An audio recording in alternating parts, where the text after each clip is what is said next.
নাটোর সদরে একটি চোরাই মোটরসাইকেল উদ্ধার সহ চোর চক্রের 4 সদস্যকে গ্রেপ্তার করেছে পুলিশ। দুপুরে নাটোর সদর থানা চত্বরে প্রেস ব্রিফিংয়ে অতিরিক্ত পুলিশ সুপার মাহমুদা শারমিন নেলি জানান, গত 14 ডিসেম্বর সদর উপজেলার শিবদুর গ্রামের রাকিবুল ইসলামের বাড়ির গ্রিল কেটে মোটরসাইকেল সহ স্বর্ণালংকার চুরি হয়।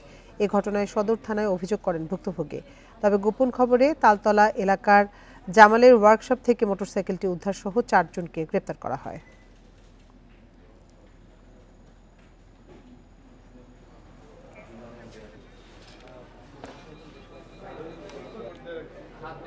এমপি প্রার্থী নাকি ভাই?